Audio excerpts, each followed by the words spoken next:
Hello and welcome back to English 10 Minutes. Today we have a powerful story for you.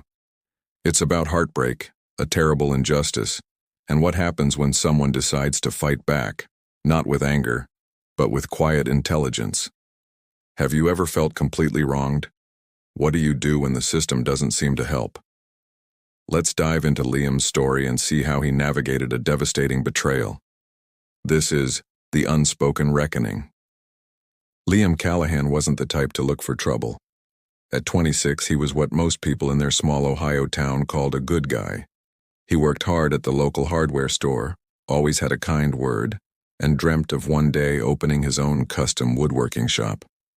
He'd saved diligently, nearly $10,000, a small fortune he'd earned through sweat and overtime. His heart was open, maybe a little too open for a world that wasn't always kind. Then Maya breezed into his life like a summer storm, beautiful, exciting, and a little dangerous. She talked of big city dreams, of investments that could double his money, of a future where his woodworking shop wasn't just a dream, but a sun-drenched reality. Liam, usually cautious, was swept away. Maya spoke his language, understood his hopes. She painted a picture so vivid he could almost smell the sawdust and varnish. The investment was, of course, with a company she knew, one that required an upfront sum, his entire savings. "It's for us, Liam," she'd whispered, her eyes shining. "Our future." He'd handed it over, along with his trust, his heart, and every dream he'd carefully built. A week later, Maya was gone. The phone number disconnected. The investment company was a ghost. The $10,000, his future, vanished. The first few weeks were a numb fog. Disbelief warred with a crushing shame. How could he have been so stupid? His friends Mark and Sarah tried to comfort him, but Liam felt a hollowness no words could fill. He'd lost more than money. He'd lost a part of himself, his belief in the good of people. The dream of the woodworking shop turned to ash in his mouth. He pictured Maya, probably laughing, spending his hard-earned money without a care. The injustice burned, a cold fire in his gut. Sleep offered no escape, only replays of her convincing smiles and his own naive optimism. He was heartbroken, broke, and felt utterly powerless. He went to the police, but without a physical address for Maya or concrete proof of a scam beyond his word against her disappearance, they offered little hope. "These things happen, son," the officer said, not unkindly. "Consider it an expensive lesson." An expensive lesson. It felt like a life sentence. For months, Liam drifted. He still went to work, still smiled politely, but the light in his eyes was gone. The anger was there, a constant simmer beneath the surface, but so was a deep, weary sadness. He'd sometimes imagine confronting her, shouting, demanding answers. But what good would that do? He knew violence wasn't the answer. It wasn't who he was. One evening, staring at his meager bank balance, a different feeling began to stir. It wasn't the hot flash of anger, but a cold, clear resolve. He wouldn't let her win. He wouldn't let her destroy the very core of who he was. If the world wouldn't give him justice, he would have to be smarter than the world, smarter than Maya. This wasn't about rage anymore. It was about reclaiming his dignity, about proving that good, honest effort could overcome deceit. The expensive lesson became his new curriculum. He started reading, learning. He took free online courses on basic financial literacy, then on digital forensics and online security. Anything that might help him understand how people like Maya operated. He worked double shifts, saving every penny, not for a dream shop anymore, but for a different kind of project. He learned to trace digital footprints, to understand how aliases were created, how money could be moved through less obvious channels. It was a slow, patient process spanning nearly 3 years. His friends noticed the change. The despair was replaced by a quiet intensity. During his research, Liam discovered that Maya, or whatever her real name was, wasn't a lone wolf. She had a pattern. He found online forums with stories that echoed his own, different names, different cities, but the same charming woman, the same vague investment schemes, the same devastating losses.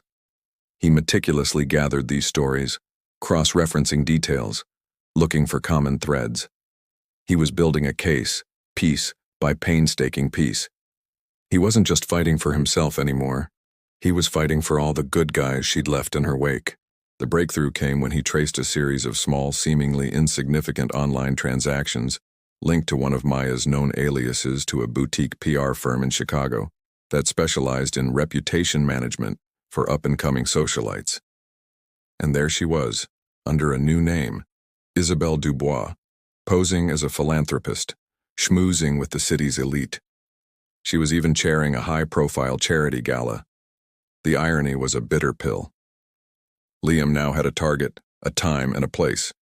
His plan wasn't to cause a scene, not in the traditional sense. He wouldn't shout or throw accusations.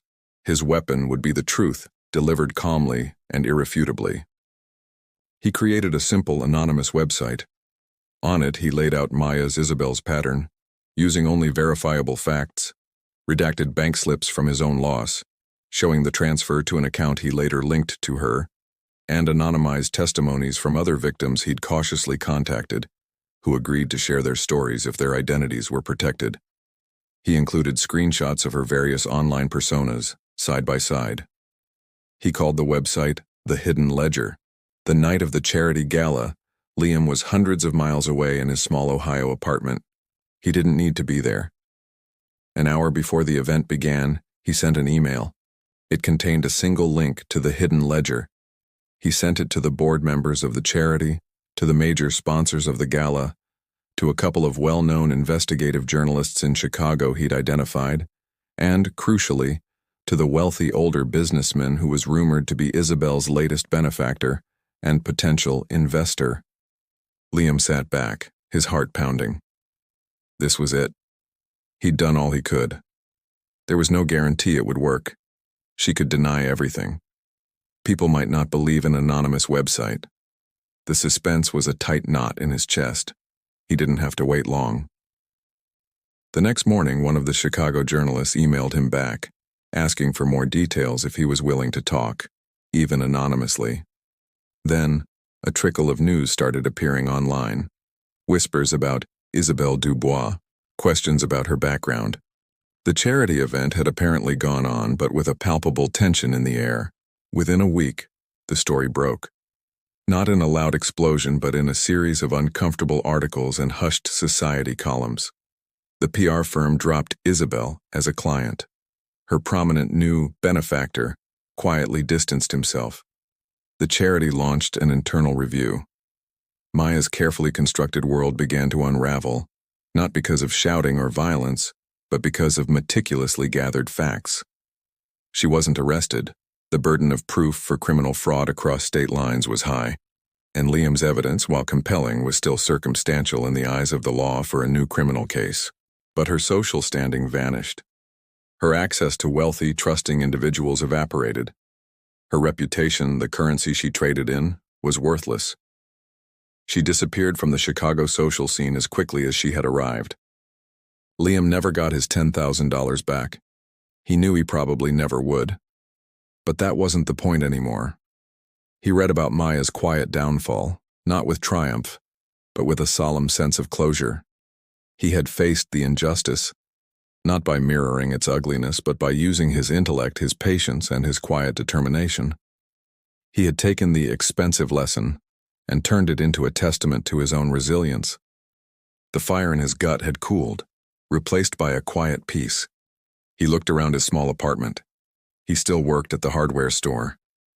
But now, when he thought about his woodworking shop, the dream didn't feel like ash. It felt possible again, built on a stronger foundation. He'd learned that true wealth wasn't just about money. It was about self-respect, about standing up for what's right, even when the world tries to knock you down. And that was a reckoning Maya, wherever she was, would never understand. He started saving again, a little wiser, a little more cautious, but with his spirit intact. The unspoken reckoning had been settled, not in a courtroom, but in the quiet rebuilding of a life and the silent, undeniable power of truth. And that was the unspoken reckoning. A tough journey for Liam, but he found his own way to justice and, more importantly, peace. It really shows how patience, intelligence, and determination can be powerful tools against unfairness. What did you think of Liam's approach? Have you ever heard a similar story? Or what would you have done in his situation? Let us know your thoughts in the comments below. If you enjoyed this story and want to improve your English with more content like this, please give this video a thumbs up, subscribe to English 10 Minutes, and hit that notification bell so you don't miss our next episode. Thanks for watching, and we'll see you next time.